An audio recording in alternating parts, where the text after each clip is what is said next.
was a good one. I like those. Liquid death. Yeah, I don't do the sparkling though. That looks like a sparkling water, doesn't it? It is. This one is a mango chainsaw. Nice. Oh, these are Well, good. like I said before we got on here, we don't have an outline or any kind of script. We're shooting from the hip today, but we were going to do this a little while ago. I'll explain what happened. But Mike, you want to pray us in? Lord, bless this time. Thank you for this opportunity.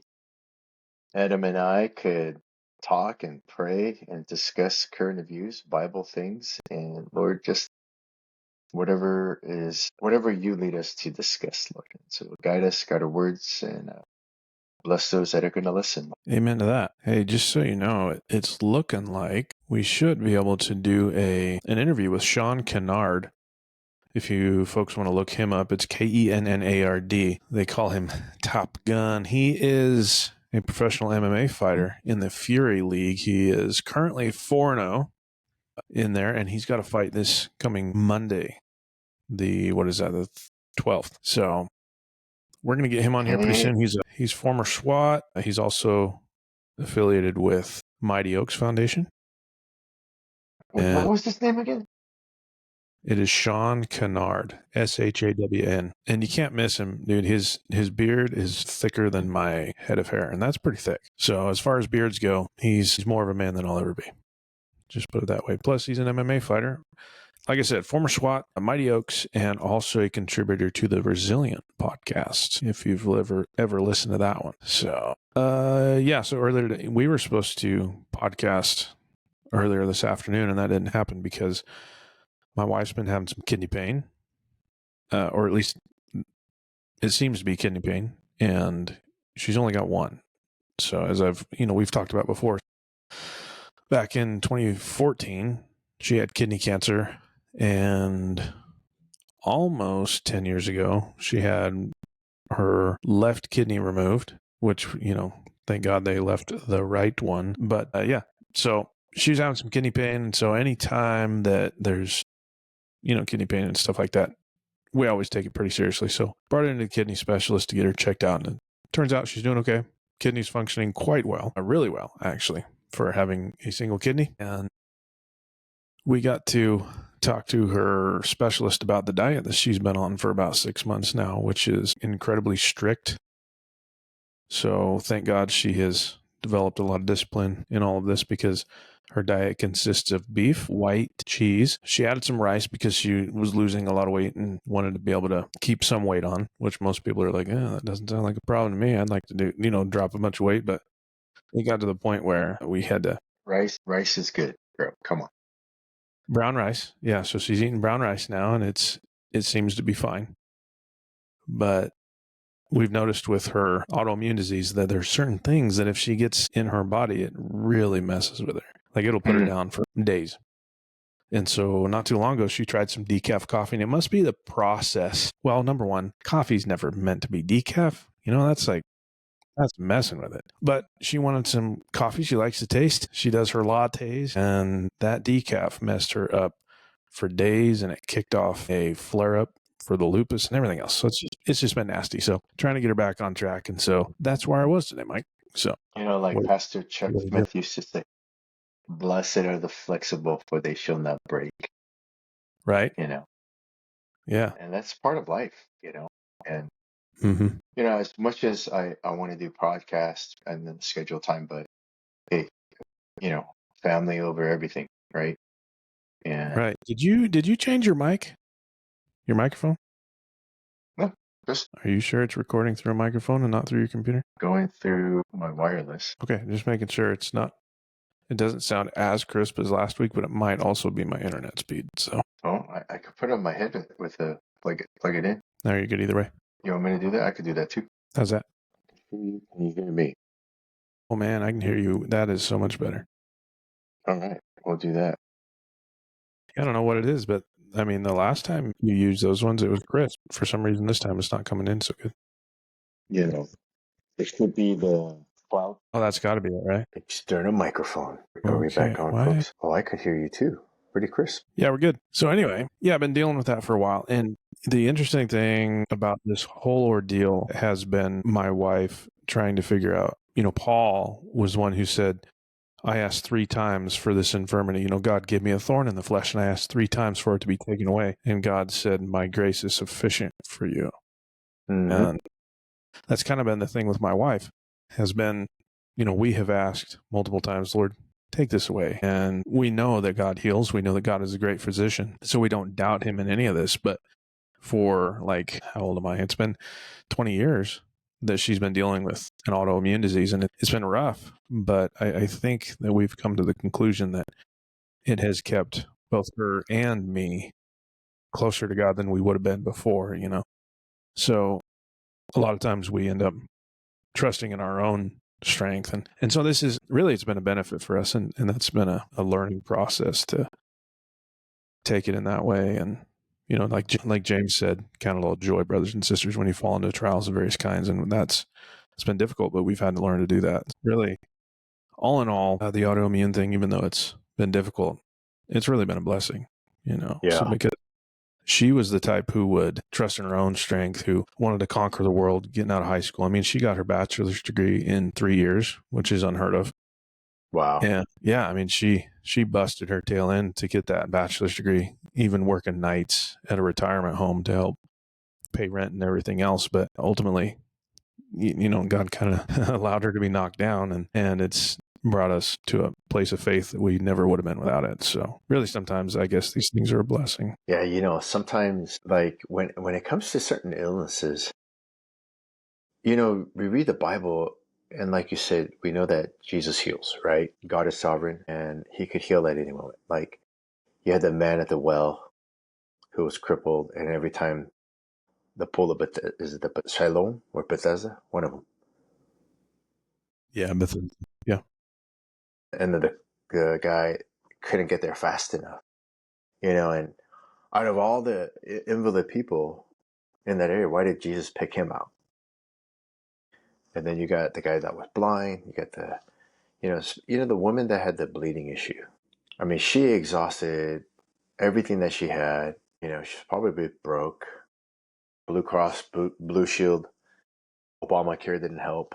I think there's that point of contact where God meets us in our faith, and I think sometimes He allows those things to stay in our lives because I think if there was no hardship or no issues or no illness, we wouldn't be seeking God, right? And when people go through difficulties, I'm a guy, so I try to be sensitive. I remember when I had Bell's palsy as a teenager, and I looked like the Asian Phantom of the Opera. Half of my face was just like it was dead. I couldn't blink. I couldn't smile. When I sleep, I would tape my mouth shut. I would tape my eyes shut so I can sleep. And this went on for like 3 months. And when you have those thoughts of suicide. I remember I had thoughts of suicide, but I never had any plans. Like I didn't work out any detailed plans, but I had thoughts of suicide. Like I don't want to live. I want to look like Phantom of the Opera. And when you remember when Jesus says, when you come to the end of yourself, then you will find yourself.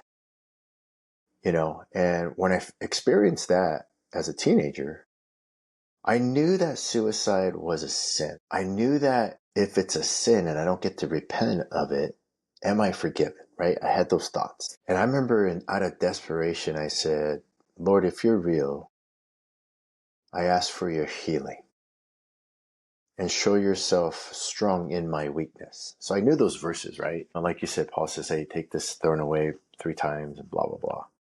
And I remember I had some missionary come and visit me, and I was upstairs and I rang the doorbell and, ding dong. And my grandma's home. Figured she would answer the door, and, you remember that scene in Transformers? I forget which one it was. When the girl finds out that it was a Transformer and she goes to her friend and he's gaming and he's yelling, Grandma, for her to answer the door. Anyways, so I was yelling, Grandma, to the door. For some reason, she wasn't around. I was like, crap. So I got up, went down. I'm in my shorts, shirtless, and the guy's like, are you Mike? I was like, yeah, why? What's going on? Because the first thing I said is, my mom and dad's not here. He's like, no, I came to see you. And I was like, oh, okay. What's going on? He's like, you need prayer. I was like, okay, typical teenager, just kind of like trying to brush him off. And, it was a short little Korean missionary guy, probably about 5'8". I'm like 5'10". At the time, I was like 245 pounds. And I was like, who's this dude? But I didn't really care at the time. I was so depressed. And I was like, I didn't care what happened in my life. I was just like so depressed. And he's like, well, I'm here. And he's like, where do you sleep? And I was like, why do you want to know? Who are you? Did my mom and dad send you? He's like, nope. I'm like, who are you then? Why are you here? He's like, I'm here to just pray for you. I'm just a missionary. I'm just going to come pray for you and I'll be out of your way. And he goes, where do you sleep? I was like, I'm not going to take you to where I sleep. I'm like, who's this guy? And he said, the reason I'm asking is where you sleep is where your greatest warfare is going to take place. Satan wants to control the battle that is in your room. And I was like, all right, cool, whatever. My thought was, this guy's a little guy, unless he's like Mr. Miyagi and he can take me out. I was like, it's up here. I said, it's upstairs. Why don't you go first and I'll follow you? Just to keep an eye on him. And he's like, oh, wow, this is your room. I was like, well, it's not really my room. It's a family room, but I sleep on the floor and blah, blah, blah. So he just kind of does a little walk around the couch and just looks around. He's like, sits down. He's like, son, you want to sit down or whatever? And I was like, okay. So I sat down and I kind of positioned myself just in case he does something stupid. And he's like, well, I'm going to anoint you with oil and I'm going to pray for you. And I was just like, this, being part of the Pentecostal church and stuff, I was just like, okay, cool. It's just going to be one of those name it and claim it type crap. And he pulls out something out of his pocket, and I was getting my fist clenched, thinking like, oh, what's he going to do? He brings out a little vial of oil. It's like, hey, I brought my oil from Africa. And I was like, Africa? Who the heck is this guy? And I'm like, who are you again? And I forgot I don't think he even told me his name. He's like, I'm a missionary pastor in Africa, and, we don't have medicine where I live. And people are solely dependent upon either the occult or upon the Lord. And he was talking about, he's like, remember when Moses was doing signs and wonders, Pharaoh's men was doing signs and wonders. And I was like, yeah, okay, cool. And so, so then we did that, and then he gets the oil, dabs it, puts it on my forehead. And I thought he was going to do like that Benny Hinn crap, like, Hibara Honda, Shibara Honda, shaking my head, And he just anoints me with oil. And instead of putting his hand on my head, he puts his hand on where I had the Bell's palsy on my left side. And he just simply prayed, and he prayed similar to the women at the well. And that's why for me, it's near and dear to me, because may Mike be at the point like the desperate women who had no other sources to go to besides the resource, Jesus Christ. And he prayed for me, and, that was it. I said, do you have a business card? He's like, nope. He's like, hey, good luck in your, and this is the funny thing. And I don't really share this with a lot of people. He said, good luck with your ministry. Now, granted, I never said I was going into ministry. I was like 17, a junior in high school, right? And I was getting, at one point I was like getting involved in youth ministry and doing all this stuff. But with the Bell's palsy, that threw me off track and fell into depression, and he left. And then finally my grandmother shows up. She's like, hey, who were you talking to? I'm like, where were you when he knocked on the door? And he's like, I don't know. I fell asleep. And my grandmother rarely ever fell asleep. Like I forget, it was like late morning, early afternoon. Cause usually cooking and stuff. And she's like, I was in a daze. But she said she saw a figure leave. What she saw and what I saw were two different things. And I remember my grandmother telling me, it was like, It was the shape of a human, but it wasn't human. And I never really got into that. I don't share this often because I don't want to sound like I'm crazy. And so remember that scripture, be careful that, you're not entertaining angels. Well, that next morning I woke up, washed my face, and all of a sudden I could smile. I could I could wink, and I was screaming bloody murder. I was like, and I believe it was a Saturday morning. My parents were getting ready to go to work, and they were like, what's going on? So all that to say, I think God allows trials. God allows personal difficulties, especially in the realm of physical ailments, so that we're wholly and completely dependent upon God. When my mom was dying of cancer, and I'll just share this and we could switch subjects. I remember when I was praying for my mom when she was dying of cancer, she said, stop, don't pray that God heals me. And I was like, what? I'm like, why? She's like, pray that God gives me strength. And that's when I realized, she was dependent upon the Lord because why? God allowed her to have this cancer for a reason, and God used that cancer in her life to reach, the masses, so to speak. So my outlook on life when it comes to physical ailment, because there's a lot of people that are sick in the church. Every Sunday I get people coming up, like, can you pray that God heals me? Can you? And so I do that classic prayer from, that line from James, if the Lord wills, you know? But like you said, would you be stronger and closer to Jesus Christ had not, your wife, is not dependent upon the Lord, right? And I think it's hard for us, those of us that are healthy and we are, we don't want our loved ones to go through this illness.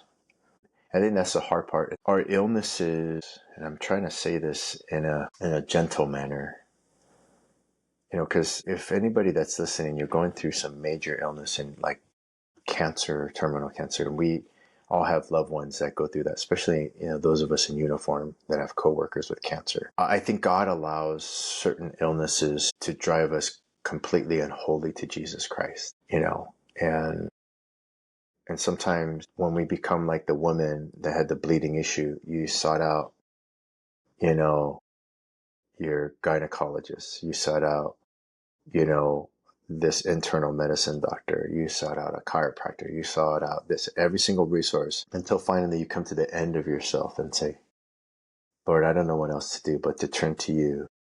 Like Peter, you hold the words of life, and that's my 2 cents on struggles. No, that's good. I appreciate you sharing that. That's good. The verse you're referring to here is Hebrews 13, verse 2. It says, do not forget to entertain strangers, for by so doing, some have unwittingly entertained angels. And I like the rest of this little paragraph here. It says, remember the prisoners as if chained with them, those who are mistreated, since you yourselves are in the body also. And I think that's another part of why we go through these illnesses or trials or whatever, is because it gives us a taste of what it feels like to be down, so that when we come to this person who's also a prisoner of illness, we can relate. We can minister to them and say, man, I've been there, and let me tell you what got me through it. We get to share our story with them and hopefully offer some encouragement. Something you said, Michael, it reminds me of my son's favorite story, and I'm gonna kind of summarize a little bit of it here, but it's from Daniel chapter 3, and I recommend that the listener read the entire chapter, because there's way more here than I'm going to take the time to cover in a podcast. Especially, one of my favorite things about this passage is that it points to a pre-tribulation rapture. But these three guys, Shadrach, Meshach, and Abednego, not their Hebrew names, but those were names given to them by the Babylonians. These three fellows, along with Daniel, were in captivity in Babylon, and evidently they were some good-looking young fellas who had great potential. One very smart thing that the Babylonians did when they conquered nations was they would take these best of the best, and they would, like I already said, they'd change their names. So it's kind of like they're taking away their prior identity, and they would educate them in the Babylonian ways, and then give them positions of leadership. And so they would conquer countries, take away rid that country of their identity, and then basically force them to be absorbed in their own. And by setting them up as leaders, that would potentially trickle down to those underneath them in order to kind of be assimilated into the culture that they were conquered by. And so it rid them of their drive to go back to their old culture or to, come together and rise up against Babylon. Very smart. Now, as we know, a little side note with God's people, they always maintained their individuality, I guess, as a country or as a sect or as a chosen people of God, right? They always maintained that ability to be set apart from the folks that conquered them, which is why Hebrew, which was basically a dead language, has been revived today, and why after 2,000 years we see the Jews back in their homeland. But all that aside, these three guys were serving in Nebuchadnezzar's kingdom, and he set up an image of himself made out of gold. And it was 60 cubits high by 6 cubits at the base. And most scholars believe it was square base. So in other words, 60 by 6 by 6. Interesting number. And when this gold statue that Nebuchadnezzar set up was erected, he commanded all of the officials, I'm not going to go through all the names, satraps and all that stuff, all the officials, right? They were ordered to come together, and when all the music played, they were to bow down and worship this image, which I think, Michael, you'd agree that most likely this was Nebuchadnezzar's personal image of himself, right? Mm-hmm. Old Nebi, he had an issue with his self-image and looking at himself as a god, which God will humble him later. But in this case, everybody, it's recorded, all these officials, when that music played, they all bowed down, except for these three dudes, right? These three Hebrews, Shadrach, Meshach, and Abednego. Now, there's no mention of Daniel, probably because Daniel was on official business out of country, most likely. So he wasn't there. But these three fellas, Shadrach, Meshach, and Abednego, they sort of rebelled against old Nebi. And so the rest of the officials, they took issue with that, and they called these three guys up to old Nebi, the king Nebuchadnezzar, and they tattled on him. And Nebuchadnezzar said, hey, when you hear the music, you're going to bow down and worship. Otherwise, I'm going to throw you into the fiery furnace. And let me get to the part where it says what they said. Thankfully, I'm going to use that feature, which cuts out all of our dead space there. Nebuchadnezzar spoke, saying to them, is it true, Shadrach, Meshach, and Abednego, that you do not serve my gods or worship the gold image which I have set up? Now, if you are ready, at the time you hear the sound of I'm going to skip over all the instruments here, music, and you fall down and worship the image which I have made, good. But if you do not worship, you shall be cast immediately into the midst of a burning fiery furnace. And who is the God who will deliver you from my hands? And God heard that little challenge right there, right? Shadrach, Meshach, and Abednego answered and said to the king, Nebuchadnezzar, we have no need to answer you in this matter. If that is the case, our God whom we serve is able to deliver us from the burning fiery furnace, and he will deliver us from your hand, O king. But if not, let it be known to you, O king, that we do not serve your gods, nor will we worship the gold image which you have set up. Tell me there's not a Holy Spirit behind that statement, dude, standing up to the king of the known world.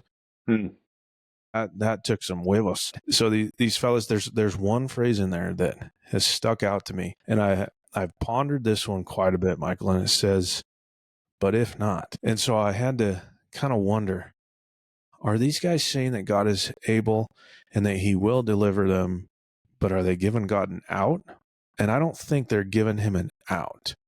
I think what they're doing is establishing that regardless of what happens to them, that they're not going to worship another God. I don't think that it was a lack of faith.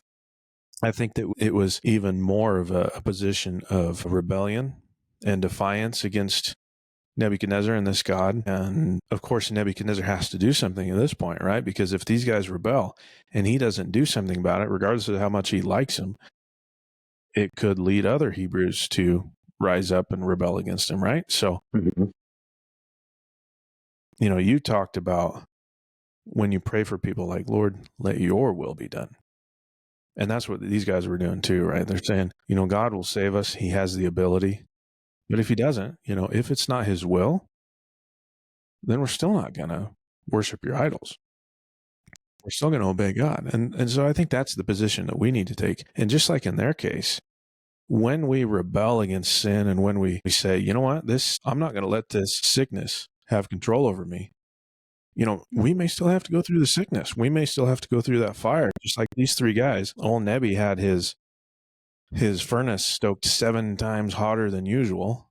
And the fellows that threw these three Hebrews into the fire, they were killed themselves because of the heat.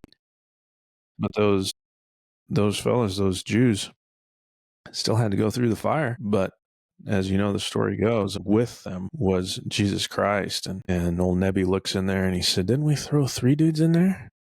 And they're like, oh, yeah, sir, that's what we did. And old Nebi says, well, I see 4 guys in there.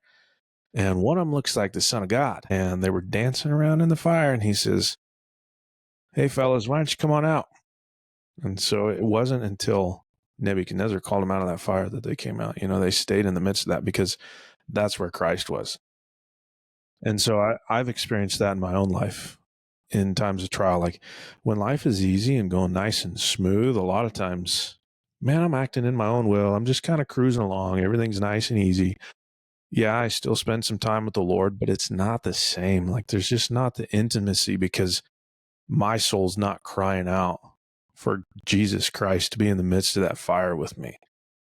So I hate to say it, but oftentimes it's the times that are most trying that I am fulfilled because that's when I'm calling on God to meet me in the middle of that. So, going through trials can be a good thing. I think it's obviously, unless it's self-initiated trial, like, man, I did something stupid and now I'm going through this trial. I'm talking about something a little bit different, right? Man, that text in Daniel chapter 3, there's so much there. Oh man. Yeah, that's a long study. Yeah, I mean, just the symbolism there, like King Nebi turning up the furnace 7 times hotter, 7 meaning complete, right? And then, of course, with Star Wars, may the 4th be with you, And I even joked around with it last, I'm like, may the 4th be with you. And, there's that one song, I don't know, 4th man in the fire. And, so often, like, in light of work, right, in uniform, I'm sure you've had a mentor that you leaned upon, right? And like, like sometimes when we get on those hot calls, like you're like, you're good that there's backup coming, right? Or you get the spidey sense. You're like, dispatch, can you send a cover? And if good cops are listening, they're scanning state, they're scanning county, and they're scanning their own agency. And as believers, that's the beauty. Shadrach, Meshach, and Abednego, names are given to them by, the Persians. These guys had such faith, and like the fire 7 times hotter burned their Nebuchadnezzar's soldiers, so to speak. And I love how the scriptures in Daniel chapter 3, it talks about how when they came out, their clothes wasn't singed or burned. Even the hair wasn't singed, nor the smell, right, of fire. And there's a lot there. But I think, outside of looking at, the rapture and all this different symbolism and, music and all that stuff, like sultry and sackbut and all that nonsense. The imagery that I see a lot in Daniel chapter 3 is the world's way of governing things, right? And for Nebuchadnezzar, it was about him, the unholy trinity, me, myself, and I. It's all about me. Who is the God could deliver me? Obviously we know that he's going to be dwindled down to nothing, crawling on earth, to realize his God. But, each of us as individuals, especially as men, we come to a point in our life like you go from I gotta depend on Jesus to I have to depend on Jesus and I must depend on Jesus, right? Coronavirus has really exposed a lot of woke or weak Christians. Like, oh, I don't want to lose my job, so I'm going to take the jab, right? And I'm like, no, you need to stand up. And I'm not blaming anybody if they took the jab or not. It's like, whatever, you took it, you took it. You didn't take it, you didn't take it, right? Because even if you took it, you still got COVID, so it didn't really matter, you know. Uh, but in a church setting, the government threatened pastors and government threatened churches. Hey, if you don't take the jab, we're going to shut down your church, right? But it's like, well, you got young men, Shadrach, Meshach, and Abednego. They're like, sorry, king, we're not going to bow down to your God or to you, so to speak. And, they stood their ground and they trusted in the Lord. And at some point in our life, we get to a place where, whether it's physical ailment or we're going through some sort of fiery trial, right? There's an old song called Refiner's Fire, and the lyrics go to a degree where, purify my heart, let me be as gold, and the chorus goes, Refiner's Fire, and the whole purpose of that is when the goldsmith puts the metal into the fire, he knows it's pure and he knows it's refined when he looks into the pot and he sees his own reflection. And here's Shadrach, Meshach, and Abednego. They're literally in the fire. And like, how cool is that? Like, Jesus incarnate visits the three boys, right? In the fire. And how often have I, we're going through trials, but we're not seeing Christ in that fire. We're not seeing Christ in the difficulty. And, I, I'm glad that you brought up Daniel chapter 3, because it was my favorite growing up as a kid, but it was also a favorite for me to share with my son and my daughter, because like, who hasn't gone through hardship, right? Like, you and I, well, at least you're still in it, but in uniform, we were in the business of giving people hard times. Like, if you drive and you drink and you get pulled over, you're going to jail, right? And they're like, don't take me to jail. No, you're going to jail. And, right now, it's a sad situation. On New Year's Eve, in Hawaii, fireworks are illegal, right? But I'm sure you've seen those videos all over Waikiki, fireworks all over Hawaii, right? They know that HPD and HFD can't man all that. Well, there was firework that went off into a garage where illegal fireworks is being held, and it burned like 6 people pretty severely, right? Well, the Hawaii hospital was not in a position to handle any of the burn victims. So the Arizona Burn Center said, hey, we'll help out. Just bring them here. So they got a military C-70 plane and shipped them to Hawaii, right? Now, stupid decision, stupid result. And there's now in a quagmire, so to speak. And even in our own mistakes, and we put ourselves in stupid situations, God meets us there, right? And I'm sure you've seen it too in your agency and agencies all across the country. Why do cops and firefighters in uniform use sworn oath and all that blah, blah, blah, blah, blah, blah, and you just do stupid stuff?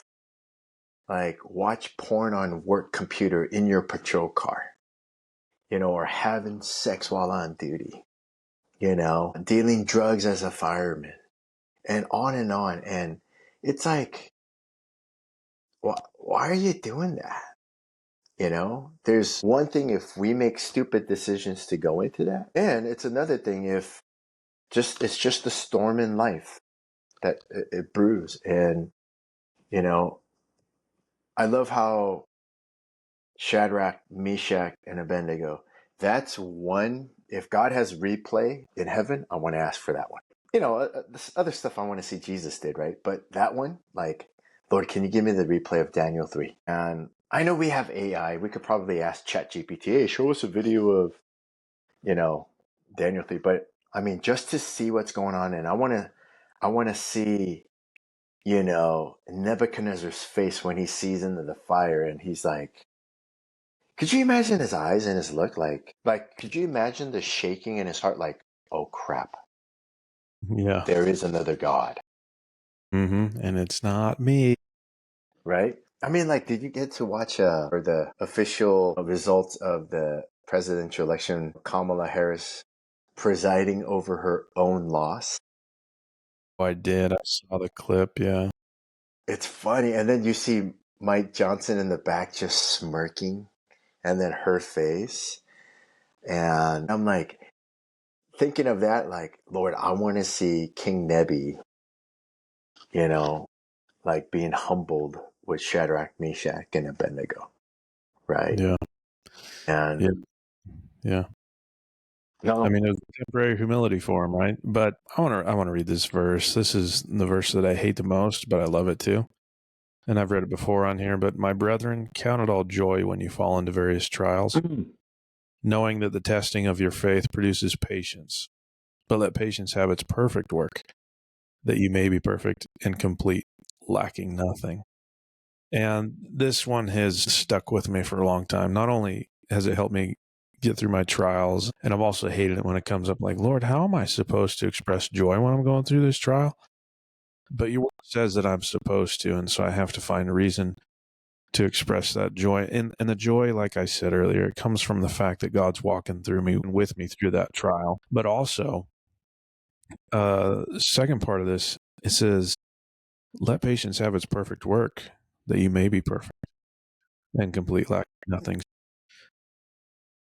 When you're going through these trials, a lot of times we pray, Lord, let this trial end. Why won't it end? Sometimes, man, me personally, I have to let it complete. Like, I can't pray, Lord, let this trial end, but instead I got to pray, let this trial fulfill its purpose in me. And you know what? Maybe don't even stop it until it's complete. Because man, I'm if going to I write that down. if I get to the end of this trial and it hasn't completed the work that you intend for me, then I'm going to have to go through it all again. You know, and what's the definition of insanity? It's trying the same thing over and over and expecting different results. Well, maybe we continue to go through different trials because we haven't allowed it to come to its completion and to do the work in us. So, man, I'm a hard-headed dude.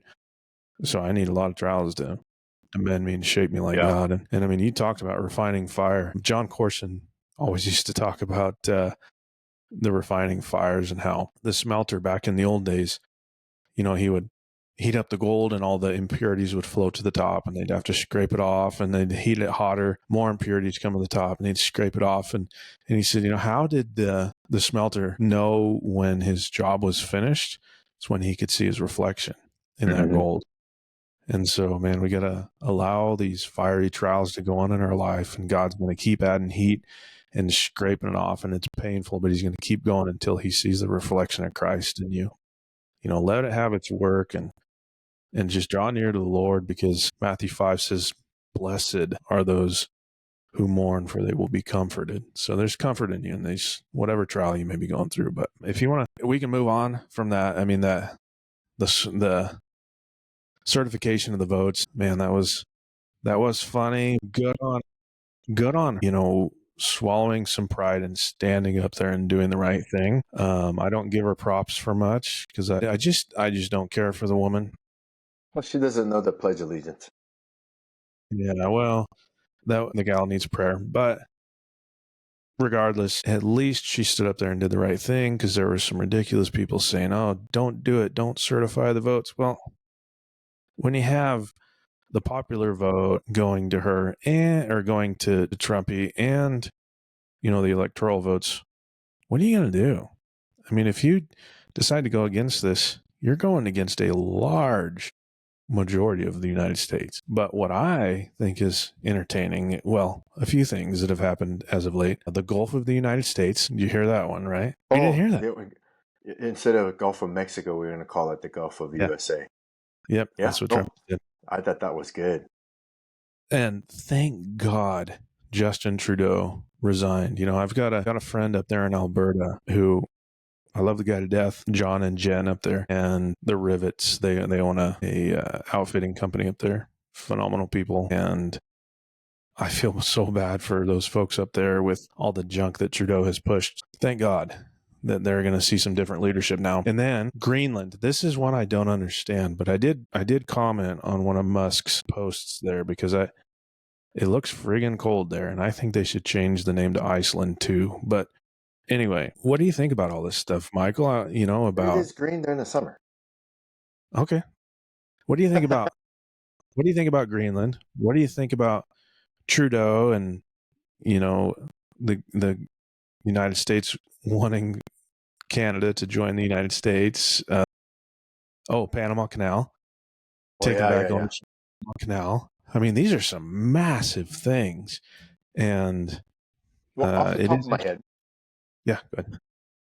Off the top of my head, I think like Trump knows this is his last presidency. What do chiefs do when they get selected as chief? They got like 2, 3, 4 years to make some significant changes that they have an impact on, right? Well, this guy is the president of the United States. He's already had, one tenure under his belt. And we know that Biden did not win 2020, just by fact. And, no one can argue that, but the deep state, the libtards were all exposed. Love him or hate him, Trump's just got such smart wits and is so quick. Like Governor Trudeau of the 51st state of the United States, right? And I was like, what is this nonsense? I mean, I'm hoping that Canada experiences an awakening like America. Christians are waking up in Canada. We have some Calvary chapels up there that I know of, and they're like so excited. Ideally, if you put it to a vote to Canadians, would you like to be part of the United States? I would venture to bet probably 2/3 would be like, yeah, heck yeah. And, no tariffs, and you'll be under the banner of the United States. But realistically, who's that other guy? Pierre? That guy that was chewing an apple during an interview? Yeah. Conservative dude? Yep. That guy's pretty ballsy too, right? And he doesn't come off as Trudeau was definitely a beta male. The other conservative dude, that guy's an alpha. Well, he's Castro Jr., right? Fidel Castro Jr. I don't know. Have you not seen the conspiracies about that? Not that one. Okay, I'm going to find it. You keep talking. I'm going to find that one. But, well, I think it's going to be good for, the overall, with Trudeau leaving, we're getting a new government up there. That's good for United States. And the Panama Canal, yeah, most definitely probably hasn't been restructured. That was the dumbest thing that Lyndon Johnson did. I think that was him, right? And I mean, it should be, I don't know if we should call it the United States Canal, but at least a North American canal. And because obviously it was funded by us. And I think Trump's ballsy enough to make things happen like that, and then if we can change the name Gulf of Mexico to Gulf of the United States, that is just comical, right? And, but I think you can just genuinely see the sense of true leadership before he's even in office, right? As far as like Greenland with Musk and all that stuff, that one I don't understand and I didn't really get into. And I'll let you talk on that one. But I think militarily, I think we need to make military strategic decisions, right? And we see that with the Middle East, with Syria being taken over by one thug to another. And then you got Turkey getting more involved, trying to open up more military bases. They're getting more into creating their own weaponry systems and things like that. And I think Russia realizes they lost Syria, you know, and I'm kind of like, whoa, if Russia loses Syria, that's like kind of a different axis that's going to get to Israel, but I'm like, who cares? Ultimately, all this stuff that's going to happen, I'm trying to think in like 1, 2, 3, 4 years, 10 years from now, America is going to be prosperous again, right? Are we going to forget God when we become stable again? I think what's his name? Joe Rosenberg had a podcast today or an update, like with China now getting more involved, I believe in Turkey. And, if they're going to provide weaponry, I mean, I don't want to see war. And I say this facetiously, but facetiously. But when you like see a bully, like that bully needs to get beat up, right? And Americans don't understand this, but in the Middle East, the language they talk is like fight, fight, fight, and war, right? Yeah, And strength. Yeah. yeah, right. And even China. And I mean, it would suck if we went to World War III, but if China warred with us in the United States, that would be the 52nd state of United States of America. And you know what it would do? It would free up so many of the Chinese citizens that absolutely hate Xi Jinping. Before the communist regime, now with the internet, they can't lie. Just mass amount of pictures of freedom in China before the the communist dynasty took over, right? That's like in Lebanon. There's hundreds of pictures of Lebanon where it's in the Middle East, but these ladies, they're in bikinis on beaches. They don't have head coverings and all that stuff. And with Xi Jinping, outright saying, hey, this is a great time to take over Taiwan. And I'm like, oh, wow. I don't know. If it's going to happen, okay, let's let it happen. Let's go. It's like when, I remember I don't know if you've ever been in a fight when you're in school. And I remember being picked on. I finally dropped my backpack. I'm like, come on, let's go. Let's get it over with. And because I knew my dad said if I ever got into a fight, he's never going to, I'm never going to be in trouble. Long as I win. Yeah. Yeah. My dad said something similar. Yeah. That gave me so much confidence that I'm like, sweet. And I remember getting into my first fight. I think it was like 5th or 6th grade. And, I knew some Taekwondo, Hapkido. I'm like, let's go. And I beat up a bigger kid, 1 grade older. And ever since then, he respected me after that, And I think most world leaders know that, man, if Trump's getting back in office, I need to start brown nosing him. But you and I both know, like, and Xi Jinping, he's crazy. But yeah, I mean, a lot has happened with all that, like the Gulf of United States. That would be kind of cool, you know? The thing that blows my mind today, I don't know if you heard, Trump was with some dude, and then some dumb reporter was like, all hell is going to break out if the hostages are not released by the time I get into presidency. Today is what? January, 13 more days. I could see Israelis being like the little brother. My brother's going to beat you up. Oh, they're just waiting to hit Iran too. Yeah. Yeah. Okay. Let me show you this before we get too far into the weeds here. Let me know. Oh, yeah. That makes it look funny. You see my screen there, Mike? I see your screen, but it's a screen of us. Right. How about Oh, now? there it is. There it is. Okay. So this is Trudeau and his alleged father. Okay. Yeah, maybe some similarities there, I guess. Okay. So apparently Castro was good friends with the Trudeaus. This on the right here is Justin's mom, apparently. And you have Fidel here holding what is apparently Justin Trudeau as a baby. No. What? Now, yeah. Now, check this out. There is Fidel as a young man. There's Fidel as a young man. next to Justin Trudeau. Now you tell me What? which has more similarities, that one or that one? What? That's got, wow. Let me pull up another one here. Nose. Okay, oh, I lost it. There's a bunch with. What? Anyway, we'll just go with these. Yeah, check that out.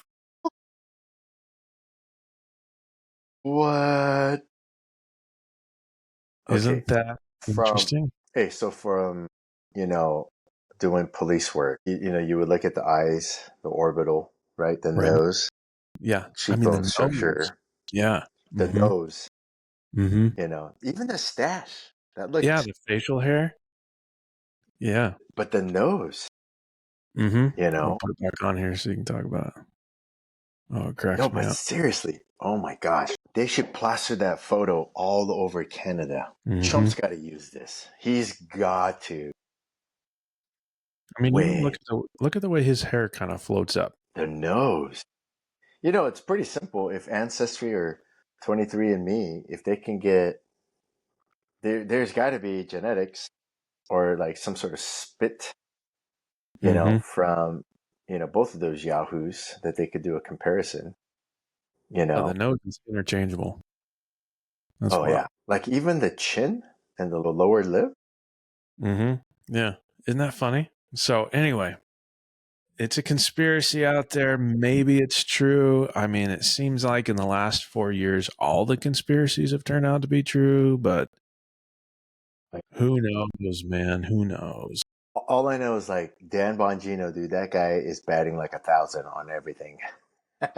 Yeah. I'm surprised Yeah. he's not the Secret Service director. But you know, Well, maybe. I watched his episode today, and he was talking about you know, like those of us that have been in uniform, we know that like, okay, when something happens and something's major and significant, give that 24 48 hour waiting period, maybe a little bit longer, let things settle down, and to see what evidence is actually factual instead of emotion.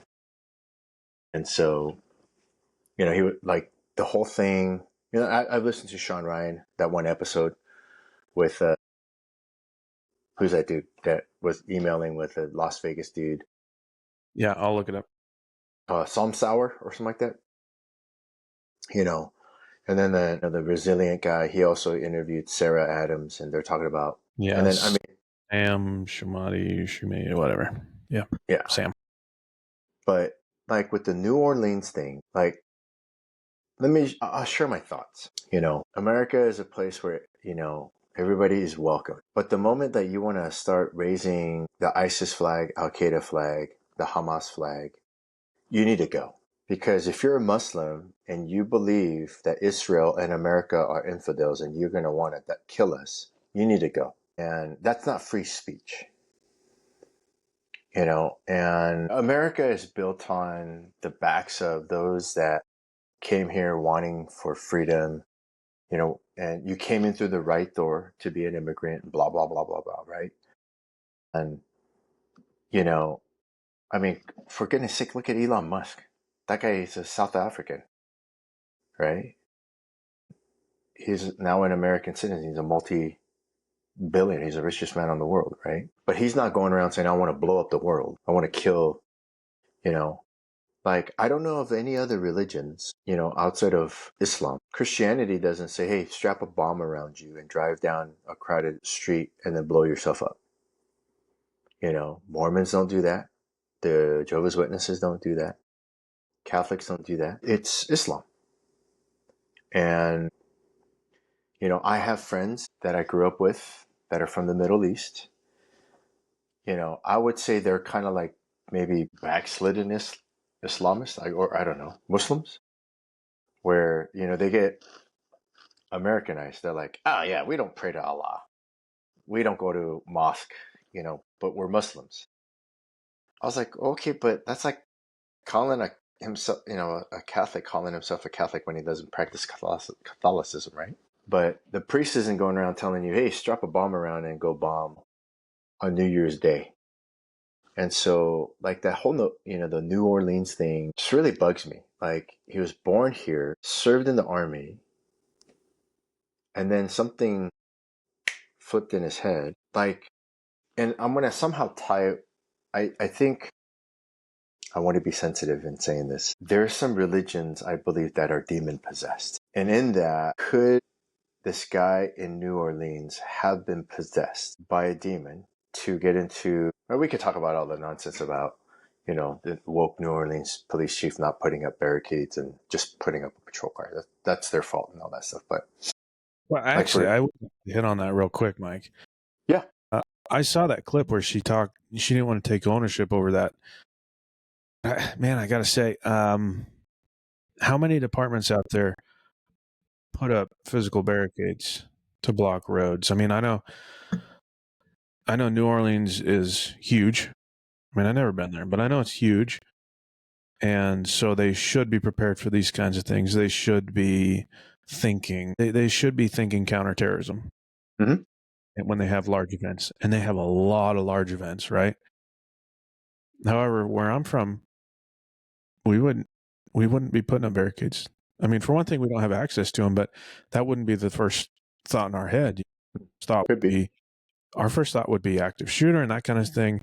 I don't remember a vehicle borne, ramming attack like this in the United States. Have we had a major, vehicle used attack like this? I mean, I know it's pretty prevalent in France and Germany with all of their.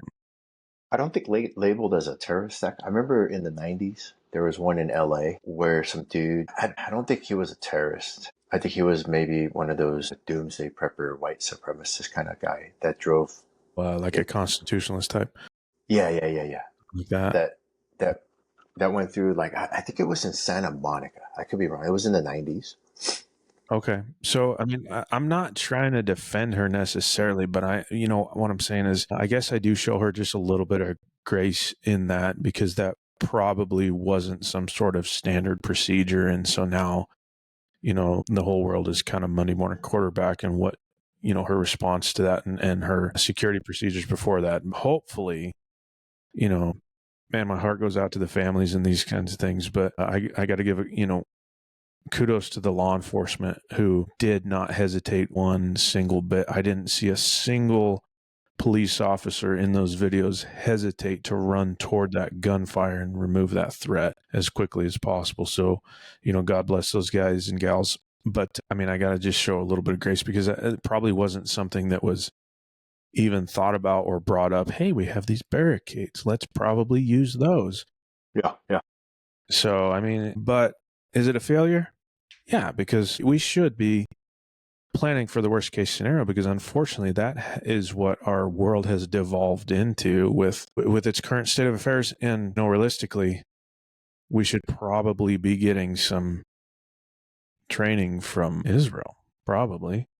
Yeah. Because they have to live with it. I mean, they still have. So I had heard, Monday quarterbacking kind of sucks on the people that are in their positions, and other people are Monday quarterbacking their situation, right? And I get it. Like, there's room for grace, but then also there's room for growth, right? I would say more or less our discussion would be more constructive criticism, right? Could the city of New Orleans could they have done a better job, right? Absolutely. Yeah, And absolutely. Yeah. when you do, like, when you're prepping for a warrant call or when you're prepping for a major situation, you get your team leaders together and you think of anything and everything that could go wrong, right? And it's up to the CEO, the commanding officer, to make sure, do we need to get fire involved? If so, who are the elite fire guys that we can get involved? Do we Do need we to get the need us Fed? focused on that slightly sloped roof? Yeah, right? But I mean, you figured in America, like when Sarah Adams said that there's over 1,000 like trained terrorists in America that could do an October 7th style of attack. And then combined with the missiles, the Iranian missiles that made it over the border, according to that Yeah, most recent one. right? And then like I think it was on Sean Ryan's episode. I don't know if it was on his or on Resilience, where it was something like on October 7th style of attack here in America. That's like what 60,000 per, number of people that would die, right? But I know across the border in Mexico, and this is through local law enforcement here. Since I'm in Arizona, I know a lot of troopers here and border patrol, right? They are saying that there are, I don't know if it's Hamas, but like let's just generally categorize them as terrorists there that are teaching them the exact things that they've been doing to Israelis. That's the vehicle-borne attacks, right? Motorcycle attacks. And now through air, because you had that German idiot that taught them how to do paragliding, and all that stuff. And, and it's a matter of time before, like, China's been doing drones. So, like, I understand the chief was refusing to take some questions, and I think she would have gotten so much more respect and just said, hey, the buck stops with me. I failed, right? I failed. I should have had tactical teams out there. I should have had gotten help from the FBI or whatever, just whatever. You're Like, I talking about failed. extreme ownership. Yeah. Owning your mistakes, right? Instead of doing that, she walked away, and you see, like, one, she doesn't look like a chief to me. Like, she looks like she should be, baking cookies for the police officers. I'm not trying to be mean, but you got you got two people that swooped her and walked her away. It made her look weak, made her look like she doesn't have a leader. It's a good thing that 99% of most officers are they take their job seriously, and like you said, I watched a bunch of videos. Not one of them cowered. They went after him. That guy that was in the police car, he had his door open. He jumped in and took off, right? But again, everything, like John Maxwell says, everything rises and falls on leadership. And, I mean, when I was a copper in a small town in Colorado and we had major events, I had a narcissist of a commander. I'm not going to name him, but he came from Florida, and dude, that guy was like bringing in stuff that, hey, this is a ski town. You're bringing in, and then, but in the climate that we're living in, it's better to err on the side of caution than people being mowed down by a car. I mean, if you see the videos of that F-150, was it the electric truck? And I'm even guessing he chose an electric truck because he knew that he can speed down quicker, right? It was silent. It wasn't drawing attention if it was a V8 or a V6. And there's that one when the one camera angle, he's driving towards this way and the girl just barely jumped out of the way. And as a father, and you're a father, I would be so livid if my daughter or my son got hit by a car, by a terrorist, right? And the city did absolutely nothing to do anything about it. I mean, you could put temporary barricades in there, like drill a hole, bring old metal things and just, you know? And I mean, I watched one podcast. They're like, thank God for that construction boom, truck that stopped them, but yeah, and then the other thing is like that. You and I talk about this, like there should be no beta males in police and fire, right? And military. I also believe that there should be no beta females in the federal service or any service. Because that FBI director, whoever, that black girl that spoke, she's like, oh, it wasn't a terrorist attack. What? This guy had an ISIS flag. What do you mean? And Yeah. even the assistant director was just like, oh my gosh, and I don't know. And this is where I think it's so important that those of us that believe in Jesus Christ, that wear the uniform, we need to take our jobs more seriously because we know the Bible. In the end days, the last days, 2 Timothy chapter 3, perilous times will come. Well, it's here. It's only going to get worse. And so we ought not to be surprised when guys are wanting to sleep with little girls and they need to be, ended, right? It takes righteous men and righteous women. That's not going to be betas, but alphas, right? And a couple of weeks ago, I couldn't sleep at night, so I turned on YouTube and this thing on coyotes that are being brought over from Canada to repopulate, Yosemite. And I think the episode was about a year or 2 years old. Those that they brought, they all tagged them and monitored them. And if you're not part of the wolf pack, and if you're another wolf, bye bye. The alpha males in those wolf packs, man, it is like they're no joke. But yeah, you're talking about wolves, not coyotes, right? Wolves. Wolves, yeah, Yeah. wolves. Okay. Yeah. Yeah. And what citizens need are men and women that are willing to be, in a sense, have that wolf mentality, and because they protect their pride, their group, right? And it's funny how they like to, and warn their fellow male or fellow wolves, like they need help, and how they go into the other valleys and, they pee in a certain area to mark it and just like, we're going to start taking over this valley. Right. And, you work for a state, so you understand this. Like smaller agencies, when they need help and all of a sudden here comes the troopers, and they're like, we're here. Right. And I went to, when I was in El Paso some months ago, the hotel I stayed at, I felt so safe. The whole hotel was Texas state troopers. Right. And I was like, oh, that's cool, And then I was guest speaking at a men's retreat, and the pastor's like, the Texas troopers, they're pretty good, but they're nothing like the Rangers. I was like, what? And they were like, oh yeah, the Texas Rangers is like the FBI, CIA, DEA all put together. These guys are bad, bad dudes.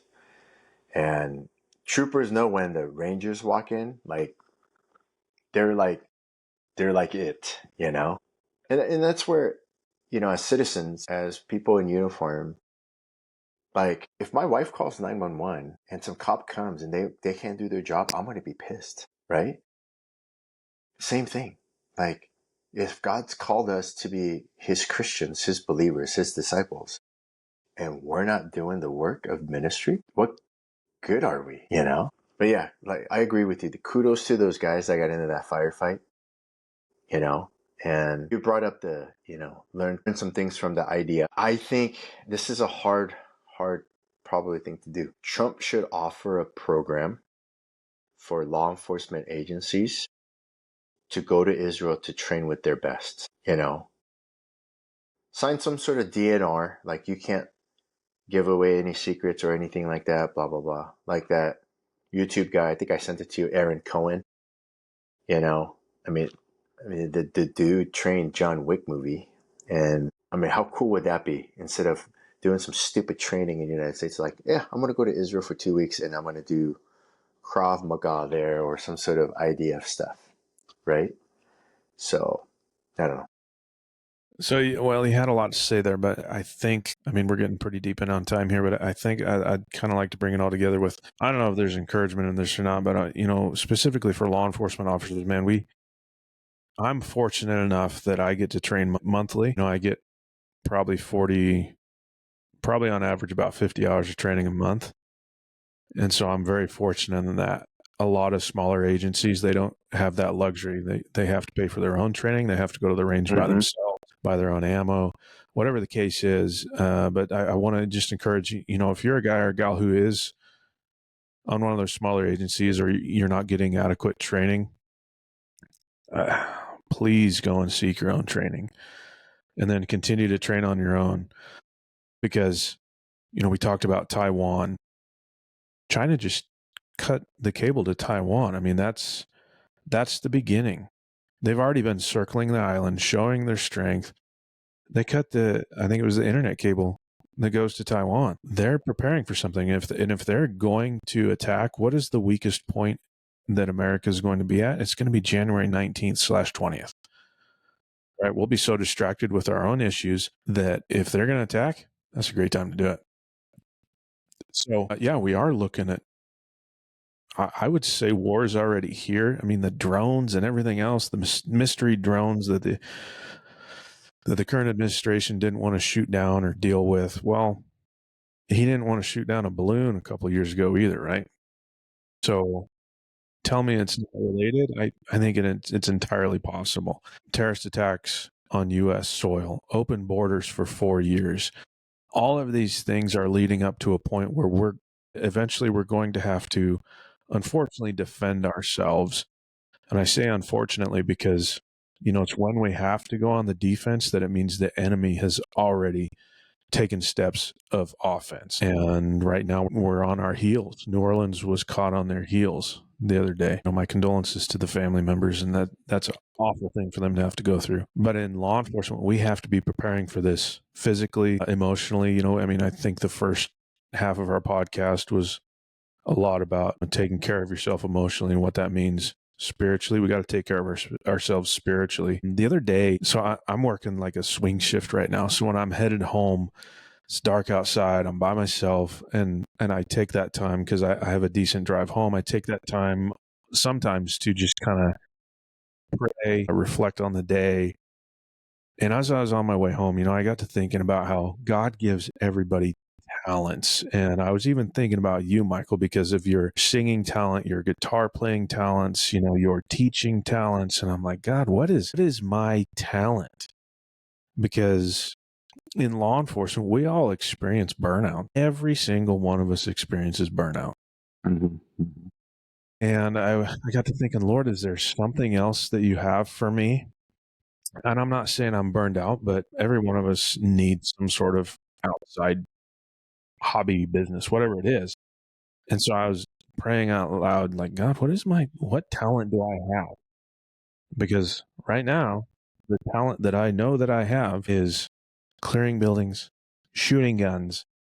It's all, it's not violent, but it's all law enforcement related. And that's where my talents lie on. And so I really believe that bad things are coming. And just like the old quote from ages and ages ago, I even have a shirt where it's written on there in Latin. If you want peace, prepare for war. And we have to be preparing for war, especially spiritually, because that war has been going on for 4 years. And if you're not in the fight, then you're a victim. And it's no different. We have on one hand New Orleans and the law enforcement response there. Phenomenal. They ran toward the gunfire. They stopped the threat. They saved lives. And in stark contrast, Uvalde. They didn't go in. They stood back. They let the enemy stay in control. And more lives were lost because of that. Mm-hmm. And those are our only two choices. We can stay back and watch and be what's the word I'm looking for? A spectator. We can sit back and watch, be a spectator and join the victims, or we can step up and, like you said, have that wolf mentality, or maybe more of the wolf tactics with a sheepdog mentality. Mm-hmm. Maybe that's a better way to put it. You have a Great Pyrenees, right? Yeah. I just found out that they're one of the dogs that protects sheep and fights wolves. Yeah, they do. In fact, there was one, I think it was last year, we were reading about it, that killed like 7 coyotes that came in to attack the sheep. And Yeah. he was in rough shape. But he's a protector, dude. Yeah. Yeah. And I agree with you. I think have wolf tactics, but be a sheepdog. And Keith Graves from Christian Warrior Training, that guy that does YouTube channel. I think he does a phenomenal job. He's a retired SWAT guy. He did some training at Cappuccino Hills. But I think there needs to be more of us out there in the YouTube, Facebook, that sphere. And Keith has an audience that he likes. There was another dude that just recently passed away. that did like church security training safety.com or whatever, and I get that. I think their churches need, because churches have a lot of guys that love guns. They want to be on the safety team, but you and I both know when reality hits, are they going to actually grab their pew pew and destroy a threat, neutralize a threat? I don't know. I know at my church, out of, it used to be only one, but I think there's three guys now out of 6, 7 solid guys that are there every Sunday. I know for three, they're like, I'm going to take a bullet for you. And I know what they mean. I'm like, one's a Marine. He's like, hoorah. He's like, I'm going to sit right here every Sunday if I'm not sick, and I'm going down. And I was just like, okay, cool. I go, because of course I tease him. I'm like, not if I get to them first, But I want to encourage our listeners, because it's thin line believers. It's for, those that wear the uniform. I want us to be real. We are a human being, so we go through emotions, right? And you mentioned burnout. Like, burnout sucks. Like, those days that, like, you're working a rape case or, an incest case or whatever, and it's like it happens on your Friday, and you got a, douchebag sergeant that's like, nope, you got to get it done. And you're working hours upon hours. You got to work on your day off now and all that. And you just get burned out. You get disheartened with all the calls that you go on. And this is where, I'm hoping that our podcast is a little bit different than the others. Like, hey, we are human beings. It's okay to break down. It's okay to cry. It's okay to go through some crap in life. And that's why we want to be a resource to anybody that's listening. Adam's been in a lot of hot calls. I've been through several different situations.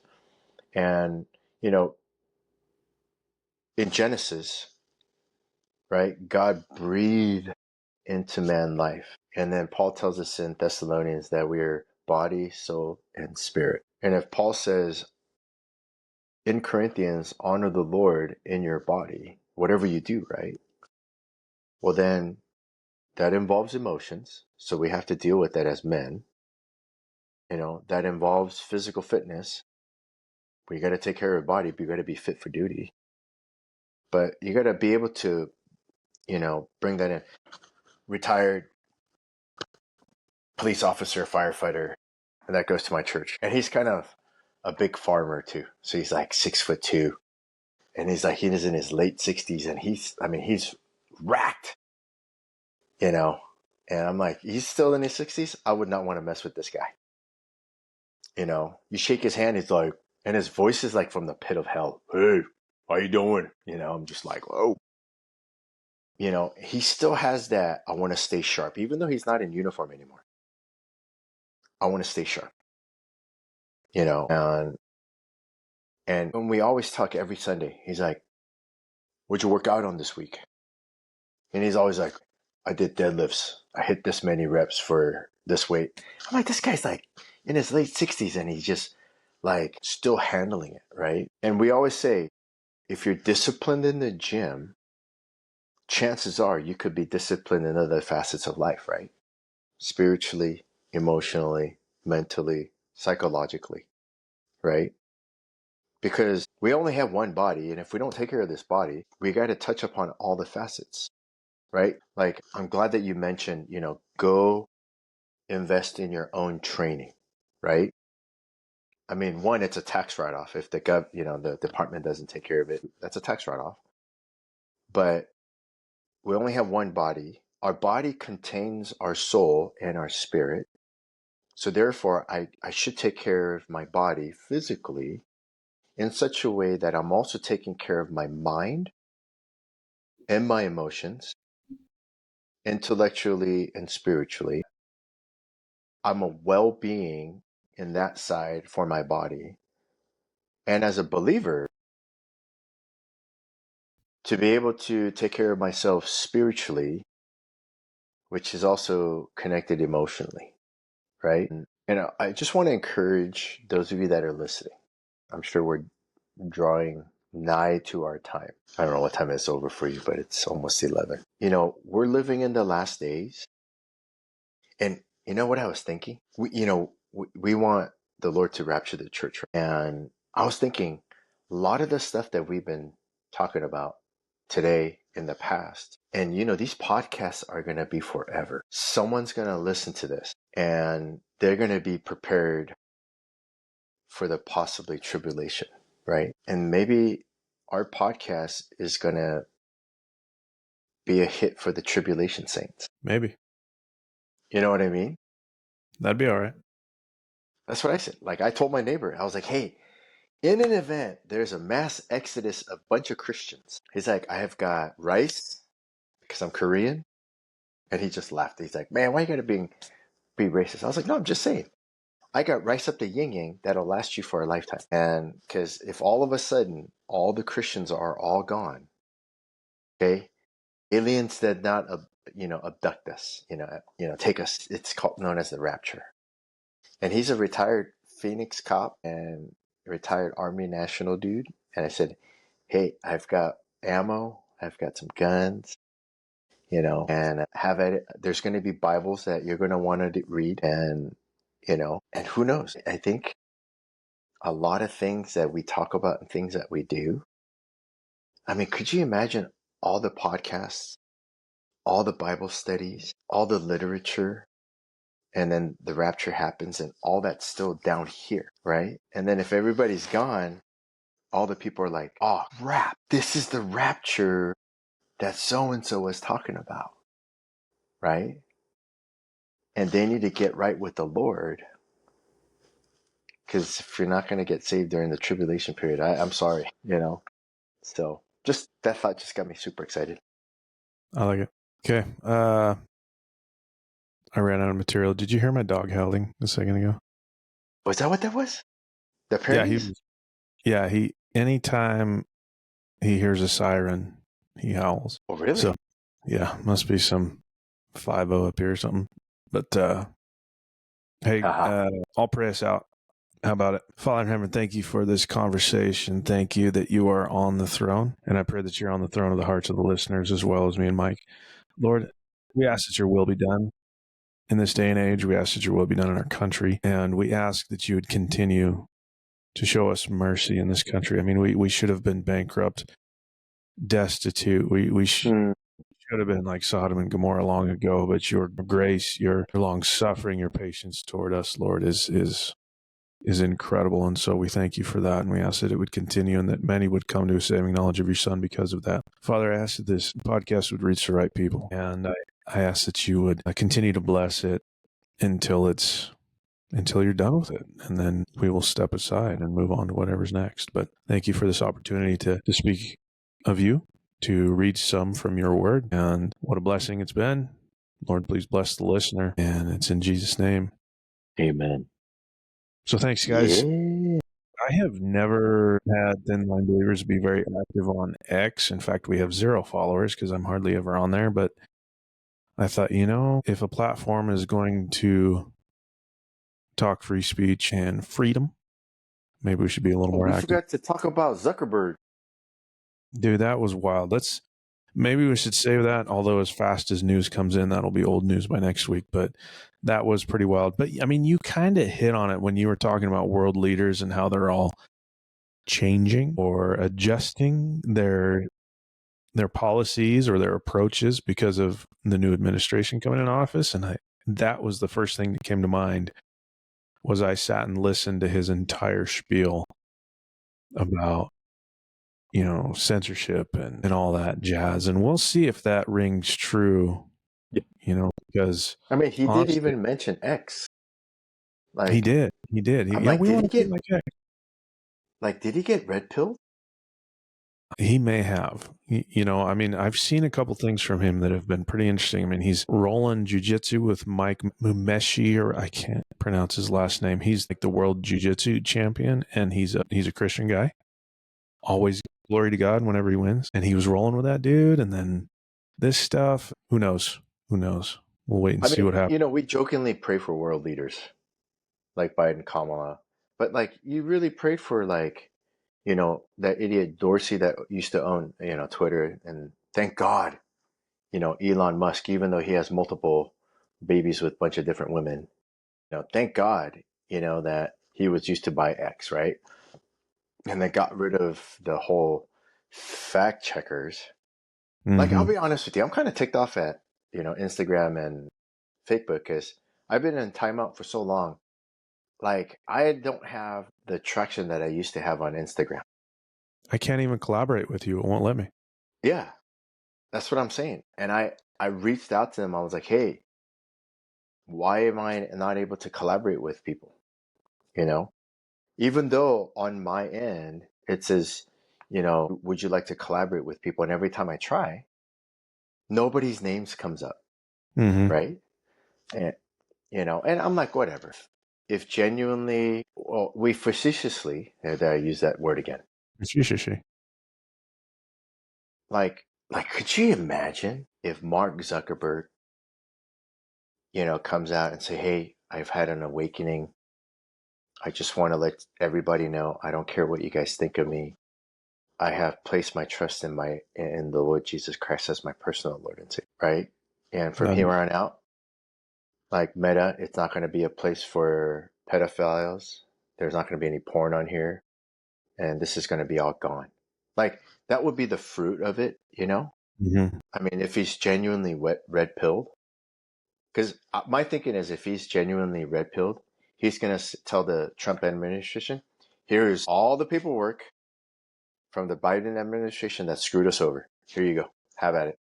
And let Yeah. Cash Patel just go to town, right? Mm-hmm. That would be fun. But it's a start, I mean, but like his dude, his hair. He's a billionaire, dude. I'm like, don't you have a barber?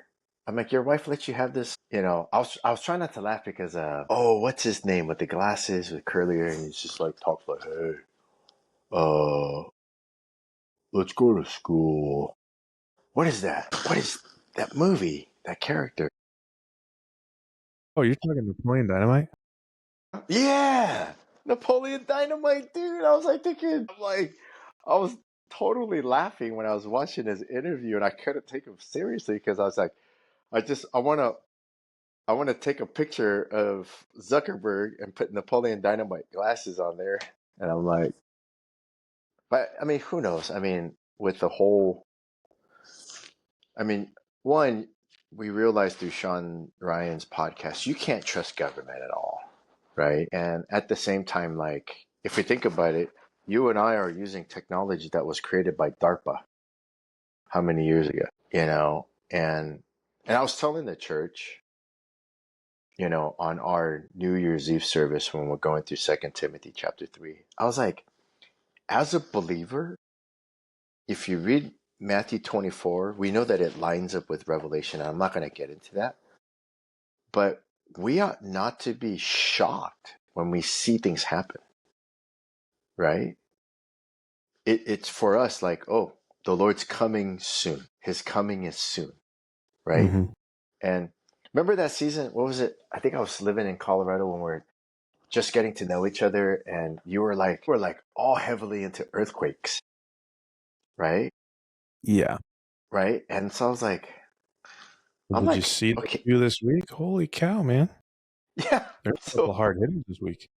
and I'm like, every once in a while, I'll go on the internet and it'll be like earthquakes today. I'll be like, yo, you know, and then like, because I'm telling you, everything's listening, because I typed in earthquakes on my Google search, of course, on my YouTube feed, there's earthquakes, recommended tsunami, you know, and I was like thinking, man, this is crazy, I mean, what if God just snapped his finger like, I'm going to split this fault here Mm-hmm. and bye bye. Yeah.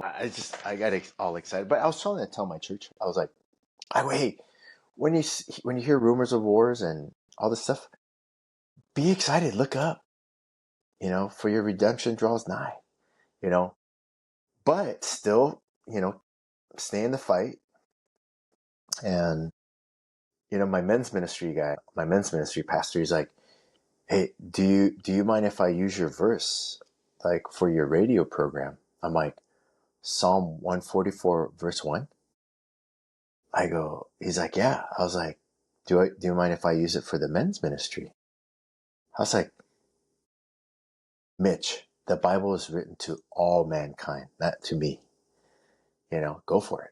Yeah, you And didn't trademark that one. Yeah. yeah, I go, I didn't create that verse. I just happened to use it for the radio program. And I know you like that verse. I know I like that verse. And kudos to Zuckerberg for taking jujitsu. I know Joe Rogan has talked about him and seen him roll. I want to see a video of Joe Rogan and Mark Zuckerberg roll, and then hear Joe Rogan talk about like, yeah, he's legit. Like he Mm-hmm. could roll. And it's like I didn't know that Zuckerberg's BJJ trainer was a believer. You know, I had seen him train, but I just didn't know he was a believer. I'm like, how crazy would that be? Mm-hmm. You know, I mean, could you imagine he's got Zuckerberg in a hold? He's like, "Do you believe in Jesus yet? Yeah. I'm gonna snap your arm." Yeah. You know, It's but awesome.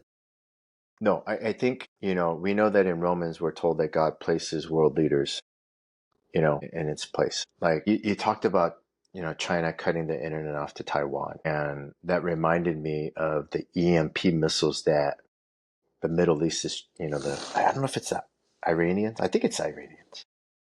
Like they're trying to create a missile that it'll just shoot up into the space, disturb the magnetic energy, and to kill all. I'm like, you guys Satellites. are, yeah. I'm like, you guys are stupid. You do that, you're gonna dismember yourself. Mm-hmm. But for them, it's all about destruction, and we're so dependent on these things, Oh yeah. Yeah. right? And in one click of a button, someone could turn off everything. That's why I'm afraid of like electric cars, even though they drive cool. Like when I drove a Tesla, I was like, yo, this thing's fast. Yeah.